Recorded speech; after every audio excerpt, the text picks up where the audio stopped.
the prison you can't escape, even without violence. Imagine a place so notorious, so feared, that even the bravest men quake at the thought of stepping through its gates. A place where murder, mayhem, and chaos were once the daily routine. And yet, today, many inmates speak of transformation, of change, of a life they never thought possible behind bars. How can one of America's most violent prisons break men without firing a single shot? How can a place built on fear and punishment become a crucible for change? This is the story of Angola, Louisiana, the prison that defies every expectation. The Louisiana State Penitentiary, more commonly known as Angola, sits on a sprawling 18,000-acre property once known as a brutal plantation. With its red brick walls and endless fields, it stretches farther than most towns. Walking through its gates is like stepping into another world, one defined by the echoes of history, by pain and suffering, but also, strangely, by hope. Here, life was not meant to be lived, it was meant to be endured. Before reform, Angola was a place where violence was not the exception, it was the rule. Inmates carried weapons, gangs controlled entire wings, and fights broke out with terrifying frequency. Guards were under constant threat, and survival was measured in how fast one could act in a moment of danger. The nickname bloodiest prison in America was not given lightly. Stories of stabbings, riots, and beatings were common knowledge, and many men entered Angola expecting to never leave alive or leave unchanged. Yet behind these walls, a different kind of experiment began in the 1990s, one that would challenge everything we think we know about incarceration. What if men could be transformed, not through punishment, not through violence, but through discipline, education, and moral awakening? What if the chains of fear could be replaced with the chains of personal responsibility, accountability, and even spiritual guidance? The story begins with Warden Brocane, a man whose name would become synonymous with both controversy and innovation. Arriving in 1995, Kane inherited a prison steeped in violence, neglect, and despair. He saw a system broken not just by overcrowding, but by a philosophy that assumed fear alone could maintain order. Kane believed something radically different, that men could change if given purpose, guidance, and the tools to understand themselves. His approach was simple yet revolutionary. Faith and education at the core, structure and accountability as the framework. At first, the idea was met with skepticism and even hostility. Inmates laughed, guards rolled their eyes, and critics in the outside world scoffed at the notion that moral and educational programs could reform hardened criminals. But Kane persisted. Slowly, he introduced a series of programs designed not to punish, but to empower. Accredited seminary courses, vocational training, mentorship programs, and opportunities for inmates to take responsibility for themselves and others. One of the most radical experiments was the seminary program. Angola partnered with the New Orleans Baptist Theological Seminary to create a fully accredited program for inmates. Men who had spent decades in the cycle of crime and violence were suddenly tasked with learning theology, leading Bible studies, and teaching their peers. At first, the change was superficial. Some participated only for privileges or early release consideration. But for others, it was transformative. Men who had once terrorized the prison found a new sense of purpose in guiding others, in understanding their own failures, and in confronting the demons that had brought them to Angola in the first place. And then there were the vocational programs. Angola was more than just cells and cages, it was a working farm. Inmates learned trades that would serve them both inside and outside the prison: carpentry, welding, mechanics, and agriculture. Every day, men woke up before dawn to labor in the fields or workshops. But unlike the punishment-based labor of the past, these programs offered structure, skill building, and even a chance to earn respect. The work was grueling, but it instilled discipline, and more importantly, a sense that they could contribute to something larger than themselves. The transformation wasn't immediate. Angola did not flip a switch and suddenly become peaceful. Violence still erupted, sometimes with devastating consequences. But the rate of incidents began to decline steadily, and stories emerged of men intervening to prevent fights, mentoring younger inmates, and taking responsibility for the safety of their wings. Slowly, a culture of accountability began to replace the culture of fear. The real shocker of Angola's approach, however, wasn't the programs themselves, it was the results. Men who had been hardened by decades of crime and violence reported a shift in how they viewed themselves. Some found faith and used it to rebuild fractured relationships with their families. Others developed skills that would allow them to work after release, breaking the cycle of poverty and crime that had led them to Angola in the first place. Even the guards, initially skeptical, noticed the change.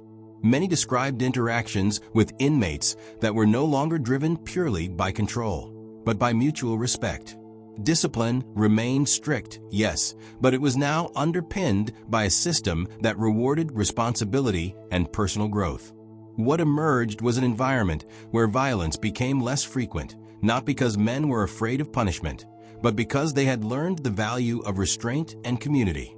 Yet, for all its successes, Angola's story is not one of simple redemption. The prison remains a place of extreme hardship. Inmates still faced brutal conditions, extreme heat in the summer, and the relentless monotony of life behind bars.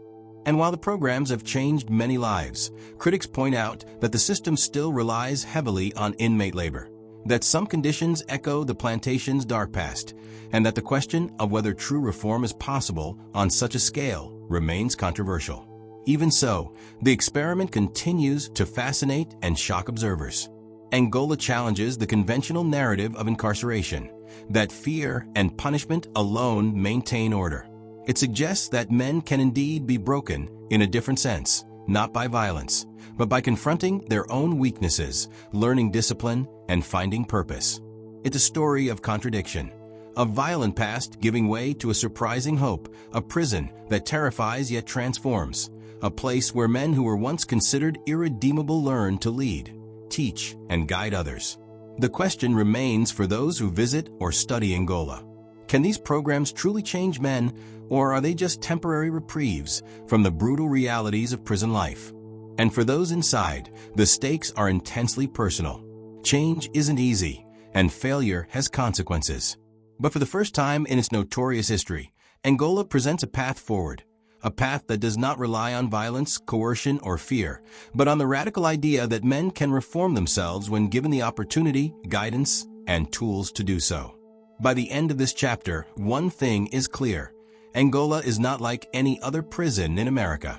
It is a place where the line between punishment and possibility blurs, where fear is no longer the only language spoken behind bars, and where the real prison break is not of walls and gates, but of the mind and spirit. For the men inside Angola, the prison's reputation precedes them. Many arrive convinced that they will be hardened, broken, or destroyed by the experience. Violence, danger, and despair are not hypothetical. They are immediate realities. But for those who choose to participate in Angola's programs, a different challenge begins. Learning to face themselves, their pasts, and the habits that led them to prison, without relying on fists, knives, or intimidation. Take the story of Marcus Johnson, who entered Angola in the early 2000s as a 25-year-old serving a life sentence for armed robbery. Marcus was considered one of the most volatile inmates in his wing. Guards described him as explosive, prone to fights over the smallest slights. In his early months, he was involved in multiple altercations, earning solitary confinement time. Then, a fellow inmate introduced him to Angola's seminary program, urging him to consider enrolling, not for early release, but for the opportunity to change the way he viewed his life. Marcus was skeptical at first. How could reading the Bible, attending lectures, and leading study groups make a difference? Yet slowly, the program began to chip away at his anger. He learned to reflect on his choices and confront the trauma that had shaped him. Growing up in a violent neighborhood, losing family members to crime, and never learning constructive ways to handle conflict. He began leading discussions, mentoring younger inmates who were on the brink of repeating his mistakes, and finding purpose in helping others navigate the brutality of prison life. By the end of his first year, Marcus had avoided violent incidents entirely. His reputation shifted, not from fear, but from respect for the man he was becoming. Then there's Robert Bobby Thompson, who spent decades cycling in and out of prison for drug offenses and theft. Bobby was familiar with hopelessness, and Angola's sheer size initially terrified him. But when he joined the prison's vocational programs, he discovered a skill he never knew he had: woodworking. He started building furniture for the prison chapel and eventually crafted items that were sold to support inmate programs. Through this work, Bobby learned discipline, patience, and pride in accomplishment. More importantly, he began to understand the principle that Angola promotes: structure and purpose can replace chaos and aggression. Angola's approach is not soft, it is rigorous. Inmates are expected to follow rules with precision.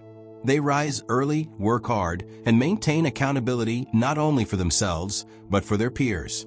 Men who fail to comply with program expectations risk losing privileges, sometimes facing reassignment to high-security wings. But the difference is that this system is designed to teach responsibility rather than simply punish. For many inmates, this is the first time they have been asked to internalize discipline rather than respond only to fear of retribution. Spirituality is a central pillar.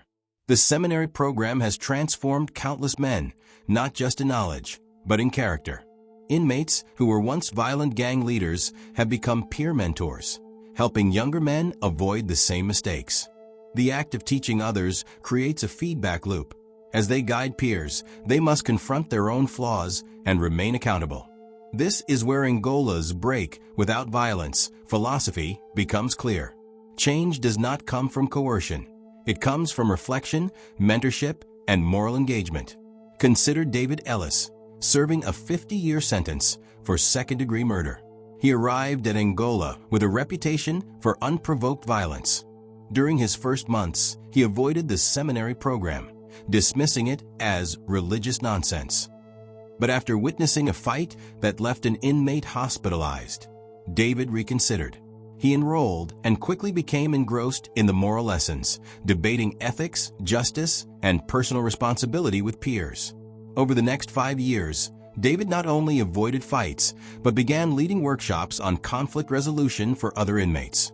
The man who had once been considered irredeemable now guided others away from the violence that had defined his past.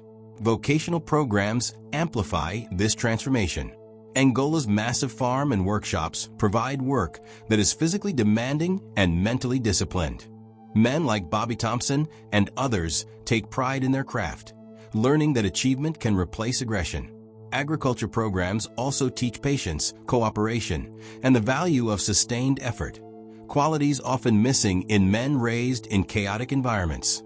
Inmates are responsible for managing crops, maintaining equipment, and even supervising junior workers, fostering accountability that extends beyond individual survival. Yet, these transformations are not uniform. Some men struggle to embrace the programs, rejecting guidance or failing to commit. Angola does not pretend to save everyone. Its methods require effort, reflection, and the willingness to change. For those who resist, life inside the prison remains harsh, and the consequences of misbehavior are real. But even in these cases, the presence of structured programs and role models creates a stark contrast to Angola's violent past, offering an alternative path for those willing to take it. The psychological impact is profound. Inmates participating in the seminary or vocational programs report reduced anxiety, improved self-esteem, and even better relationships with staff and other prisoners. Men who once viewed the world solely through lenses of survival and aggression learn empathy, patience, and foresight. They discover that leadership does not come from intimidation, but from example and guidance. For many, this is a revelation, the realization that they are capable of more than violence, more than crime, more than the identities they had long assumed were permanent. Family ties also play a crucial role in transformation. Angola organizes events that allow inmates to reconnect with their children, spouses, and parents.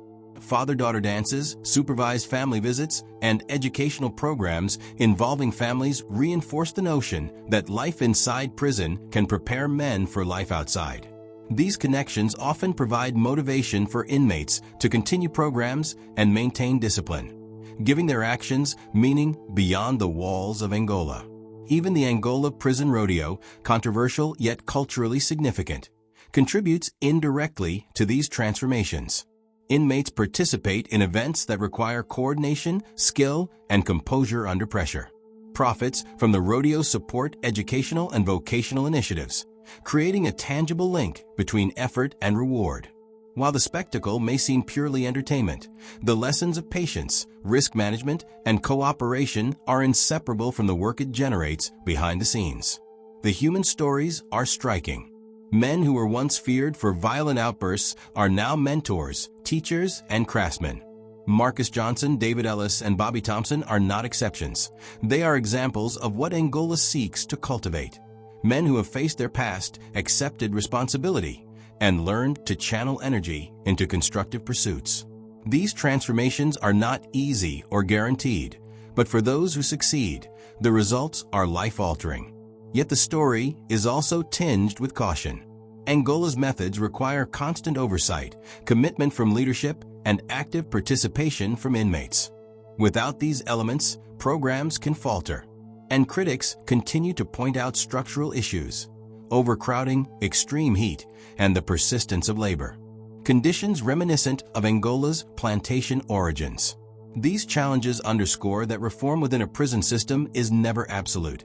It is ongoing, fragile, and dependent on multiple factors aligning. What makes Angola remarkable is not perfection, it's possibility. The prison has proven that even men who were once considered irredeemable can change when given structure, guidance, and purpose.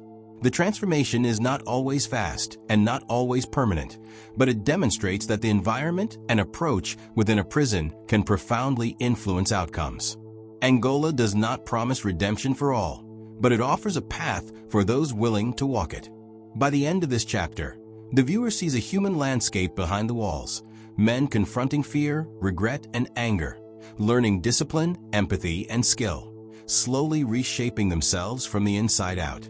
Angola's experiment is living proof that violence is not the only language that can govern a prison. For those inside, the hardest battles are not fought with fists, they are fought with conscience, courage, and the willingness to face the man you once were and decide who you want to become. Angola is not just a prison, it is a living experiment in the human capacity for change. By now, the viewer has seen the stories of men like Marcus Johnson, David Ellis, and Bobby Thompson, men who transformed their lives from within. But what does this mean for the prison as a whole? How does a place once defined by violence and fear evolve into a system that can break men without using violence? And most importantly, what lessons does Angola offer for the wider criminal justice system in America? The first striking impact is on prison culture. In a facility that once measured survival by one's ability to intimidate or fight, Angola has cultivated a new set of values: responsibility, accountability, and mentorship. Inmates who rise through programs become peer leaders, mediators, and teachers. Their influence is felt across the wings, creating a feedback loop that encourages others to follow suit. Violence still exists. It cannot be eliminated entirely, but its frequency and intensity are markedly reduced. Guards report that conflicts are often resolved through intervention and guidance rather than force, a testament to the subtle but powerful influence of these programs. Recidivism rates offer a glimpse into Angola's long-term effects. While statistics vary depending on the study, men who fully participate in Angola's educational and vocational programs are far less likely to return to prison upon release. Some men find steady employment in trades they learned inside, others enter ministry or community mentorship roles, and many continue education. The prison's approach emphasizes not just punishment, but the skills, ethics, and emotional intelligence necessary to reintegrate into society successfully. For these men, the prison break is not from cells or gates, it is from the cycles of crime, poverty, and violence that once defined their lives. Yet Angola's story is not without controversy or criticism. The prison remains one of the largest and harshest in the United States, and critics highlight ongoing issues. Inmate labor, particularly on the vast agricultural lines, is grueling and has been challenged as exploitative. Extreme heat, outdated infrastructure, and high-security housing for violent offenders remain daily realities. Some argue that despite reform programs, Angola still mirrors the oppressive structures of its plantation past, raising questions about whether the system can ever fully reconcile with the human dignity of those it confines. Furthermore, the integration of faith-based programs sparks debate. Supporters argue that spiritual education fosters genuine change, discipline, and moral reflection, while critics contend that religious programs in publicly funded prisons blur the lines of church and state. Nevertheless, the results, when measured by decreased violence, increased participation in constructive programs, and inmate testimonials, cannot be ignored. Angola demonstrates that faith, education, and personal responsibility can function as tools of transformation, even within one of America's most feared correctional facilities. The ripple effect extends to prison staff as well. Guards and administrators who buy into the system report higher morale, reduced confrontations, and a more cooperative environment. Training focuses not only on security, but also on mentorship, communication, and conflict resolution. Angola's leadership recognizes that transformation cannot occur in isolation. It requires alignment of philosophy, administration, and staff buy-in. The human element of the prison system, relationships between staff and inmates, is as critical as any educational or vocational program in shaping outcomes. Angola's wider influence is evident in the interest it generates among correctional experts and policymakers. Warden Burl Cain's tenure has inspired debate, research, and visits from other states seeking to replicate elements of the model. The concept of rehabilitation through purpose, mentorship, and education challenges conventional punitive approaches that dominate the U.S. prison system. While not all of Angola's methods are transferable or universally accepted, the core idea that structured programs can reduce violence and promote personal growth is reshaping conversations about corrections nationwide. The stories of individual transformation are complemented by the broader cultural impact within Angola. Inmates report a sense of community previously unheard of in such a violent environment. Workshops, mentoring, and educational classes create networks of support. Inmates who once saw themselves only as survivors now view themselves as leaders and contributors. These shifts in identity are subtle yet profound, illustrating the prison's ultimate lesson. The mind and spirit can be reshaped, even when freedom is absent. Family ties continue to strengthen this impact. Events like supervised father-daughter dances and educational programs involving relatives reinforce accountability and hope. Men who once felt disconnected from the world outside their cells now feel a renewed purpose. They work not only for their own betterment, but to rebuild relationships damaged or severed by years of criminal behavior. The prison becomes a place not just of punishment, but of potential redemption. And yet, Angola is a story of balance. Transformation coexists with hardship, structure with brutality, opportunity with restriction. The prison remains high security, and the environment is unforgiving. Success is never guaranteed. Failure carries consequences. What Angola offers is a framework, a way to break cycles of violence from within, not by removing men from society, but by teaching them to reconstruct themselves while still behind bars. By the end of the story, Angola stands as a paradox. It is a prison that terrifies, yet transforms. It is a system that punishes, yet educates. It is a place where violence once reigned supreme, now offering pathways to personal accountability, skill building, and moral reflection. The men who pass through its programs are living proof that even in the most oppressive environments, change is possible. Angola teaches that breaking a man without violence is not only possible, it can ripple outward, reshaping wings, staff, families, and even the wider conversation about incarceration in America. In the final analysis, Angola asks the viewer to reconsider everything they thought they knew about prisons. It challenges the notion that fear and punishment are the only ways to maintain order. It asks whether redemption is possible for men society often writes off as irredeemable. And most importantly, it leaves one undeniable truth. The hardest prison break is not through gates or walls. It is through the mind, the conscience, and the choices we make to confront who we are and who we might become. Angola's legacy is not perfect, and its methods remain controversial, but its impact is undeniable. It is a testament to human resilience, the power of structure and education, and the possibility that even in the darkest places, hope can take root. This is the story of Louisiana State Penitentiary, a prison that broke men without violence, not by bending them through fear, but by challenging them to confront themselves, transform, and emerge as something more than the worst thing they had ever done.